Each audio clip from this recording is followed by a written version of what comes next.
अफसोस है, ठीक कह रहे हो भाई, बहुत अफसोस है। एक दफा सिर्फ रूल ऑफ लॉ को इंप्लीमेंट करके देखे इस मुल्क में। मेरी बात अगर खैर करती है, खैर आई है, ट्राई करो मुझे जेल में डालो, ऐसे तो नहीं, ये गलत है। शाकिर भाई, जो गलत है वो गलत है, उसको कोई जस्टिफाई नहीं कर सकता।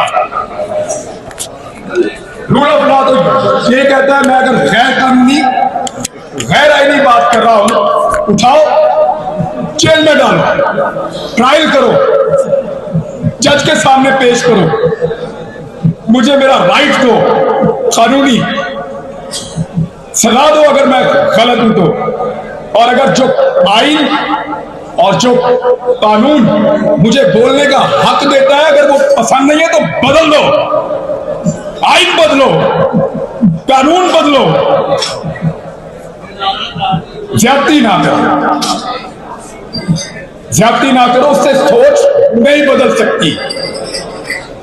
ज्यादती से, जुल्म से लोग चुप तो हो सकते हैं, जबानें कुछ अरसा खामोश तो रह सकती हैं, सोच नहीं बदल सकती। नफरत में से नफरत ही निकलती है, मोहब्बत नहीं निकलती। आग फैलती है, आग आग को नहीं बुझाती। आज भी मौका है।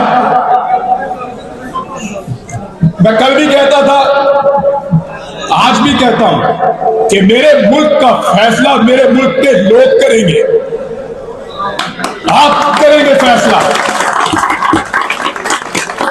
22 या 24 करोड़ लोगों की इज्तिमाई दानिश का मुकाबला बंद कमरे में बैठे हुए चंद लोग नहीं कर सकते, नहीं कर सकते। वो करोड़ों पाकिस्तानियों का हक है, वो फैसला करेंगे अपने मुस्तकबिल का। कोई बंद कमरे में फैसला नहीं करेगा, और अगर करेगा तो क्या गारंटी है कि वो फैसला काम करेगा।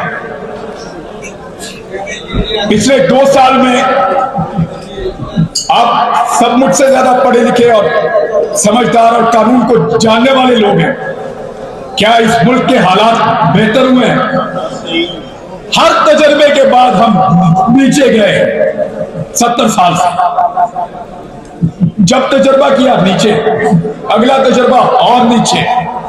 एक रूल ऑफ लॉ का तजर्बा बस नहीं किया हमने। कानून की हुक्मरानी होगी तो ये मुल्क आगे बढ़ेगा। मैं नहीं होऊंगा, कोई और बोलेगा, फिर कोई और बोलेगा, फिर कोई और बोलेगा। ये आवाज आपको आती रहेगी, आपको सुननी पड़ेगी। लोगों की तरफ देखो, लोग क्या कह रहे हैं। लोग अपना हक मांगते हैं, लोगों को उनका हक दिया जाए। इससे पहले कि लोग अपना हक छीन लें। पाकिस्तान जिंदाबाद, पाकिस्तान जिंदाबाद। बहुत शुक्रिया आप सबका मुझे सुनने के लिए।